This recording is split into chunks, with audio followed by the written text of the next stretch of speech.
Welcome to another intermediate accounting video. I'm Adrian Fontenla, and today we're going to cover the cash flow statements. If you go to your Chapter 5 checklist, you will see a question called Direct Enterprises. I've reproduced that question. The question asks us to prepare a cash flow statement using the direct method. What I'd like you to do is just take a few minutes and review the balance sheet, the income statement, and the additional information provided by pausing the video. And when you're ready to restart, just press play and then we will continue on. Okay, so now we have our balance sheet, our income statement, and this additional information. And what we need to do is prepare a cash flow statement using the direct method. Now, to start this process, we are going to look for changes in the balance sheet, and we're going to describe them. Now, before they do that, we need to recall that cash and cash equivalents is disclosed as one number. So when looking through this balance sheet, you need to find any cash and cash equivalents.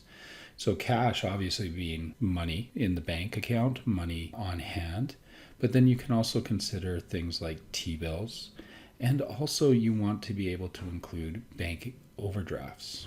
Now, bank overdrafts are cash that is in the negative. It means we're overdrawn on our account. So when we look at this balance sheet, we need to identify all the cash accounts and all the cash equivalents. And let's just do that with a check mark.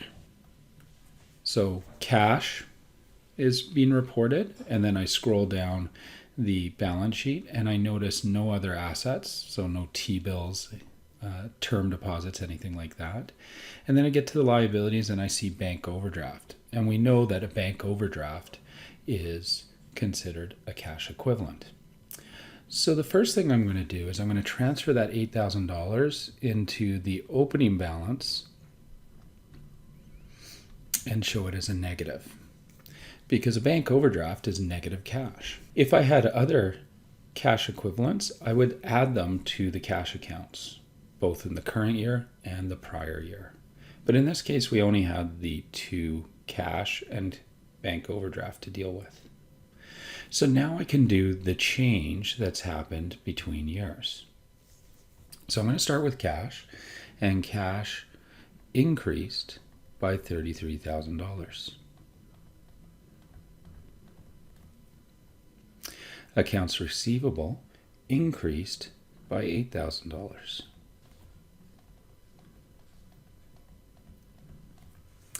Inventory decreased by $12,000. And we're not going to show that as a negative. We're just going to show that as a $12,000 decrease. Our long-term investments increased by $7,000. Our property, plant, and equipment increased by $20,000.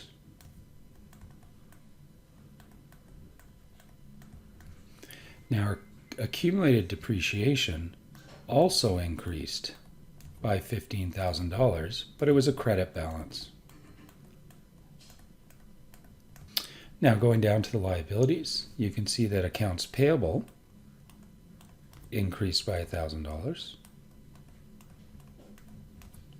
Notes payable decreased by $3,000.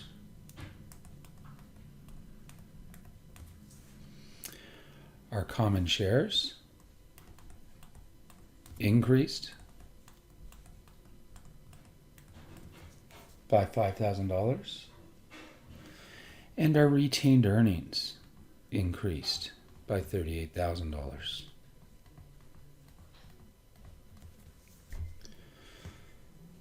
So at this point, we're going to look at the additional information and see what it provides us. So you'll notice the first thing that it says is equipment costing $10,000 and had an accumulated depreciation of $3,000 was sold. Okay, so this is going to impact property, plant, and equipment. So I need to consider this in my analysis of why that account changed. You'll notice they categorized depreciation expense into general expenses. So I need to figure out what was my depreciation expense, and then I need to adjust that out of general expenses. So I'm just going to note that as a general expense item.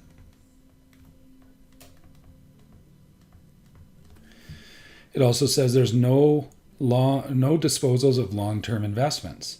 So you'll notice that there was a $7,000 increase in long-term investments, and there was no disposals. So this is going to impact my long-term investment. Now it says $3,000 of the common shares issued were used to pay down the notes payable. Now this is a really important statement because this is stating there was a non-monetary transaction. And we know that non-monetary transactions should not be reported on the cash flow statement.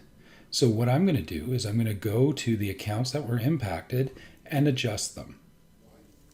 So this $5,000 increase in common shares, $3,000 of it was non-monetary. So I'm going to deduct $3,000 from that. So net, I have a $2,000 increase in common shares. Now also, that money was used to pay down the debt. So that $3,000 in notes payable was not paid out of cash. So I will add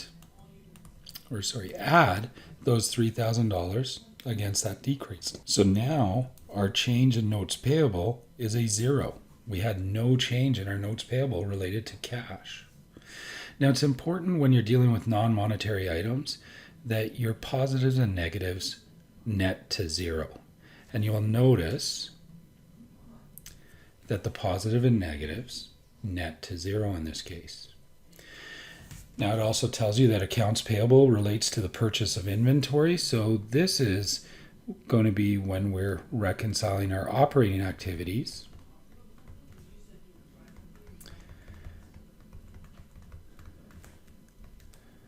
And specifically when we're trying to figure out the cash paid to suppliers.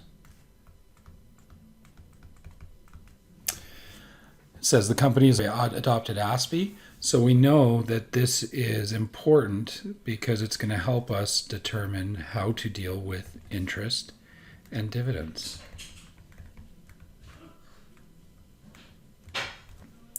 So now that we have our summary done, it's time to actually calculate balances. So I'm going to stop the video right here, and then when I start up the next video, we will get straight into reconciling these balances, what actually happened with long-term investments, property, plant, and equipment, and retained earnings.